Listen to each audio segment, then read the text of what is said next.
На 235 метри во ова рударско окно, многу работнички жени во Украина работат на нови пробивања.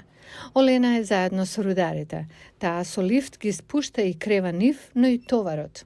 По објавленију Прочитав оглас во кој пишуваше дека се потребни работници и веднаш се пријавив. Олена работи тука 1,5 година. чтобы немножко поднять настроение шахтерам. За да се расположам себе си и другите рудари, ги нацртав овие смешни црдежи. Кога уморните рудари се враќаат дома од смена, ги гледаат и сите почнуваат да се смеат. Настија се спушта длабоко во тунелот за да стигне до незиниот работен простор. Таа управува со жичарница што ги превезува рударите подолу низ рудникот. Родственики, конечно, в шоке. Роднините беа шокирани, бидејќи порано само мажите работеа како рудари. Но со ситуацијата во Украина помагаме колку што можеме. Целосната руска инвазија предизвика недостаток на работна сила во украинските рудници, бидејќи многу мажи беа мобилизирани.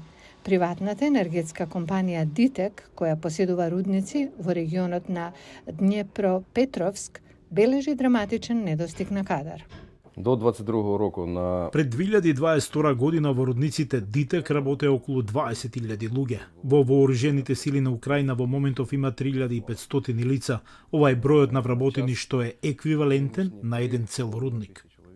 Компанијата започна да вработува жени летото 2022 година, откако украинскиот парламент ја паузираше забраната за жените да работат на тешки и опасни подземни работни места.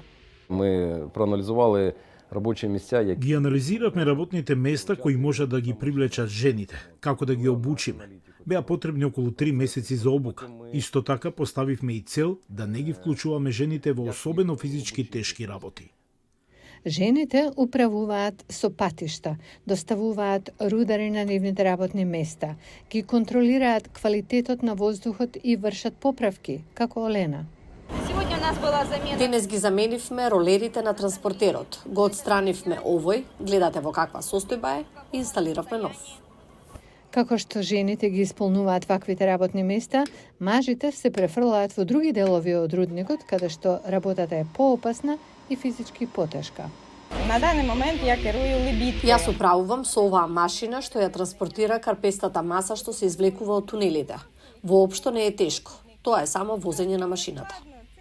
Ирина вели дека оваа работа е стабилна и добро платена и додава дека тоа и дава можност да придонесе за енергетската стабилност на Украина. Ну, якщо честно, Да бидам искрена, да нема војна, јас не би ја избрала оваа работа. Но во моментов секој од нас украинците се обидува да ја поддржи нашата победа. Многу од машките рудари, како Ихор, ја поздравуваат помошта. Було мало луѓе. На почетокот на целосната инвазија моравме да работиме 2 смени поред. Сега работниот тек е подобар. Имав стереотипи, но сега гледам дека жените одлично се снаоѓаат во рудникот. Според Дитек, 550 жени работат во рудниците на компанијата.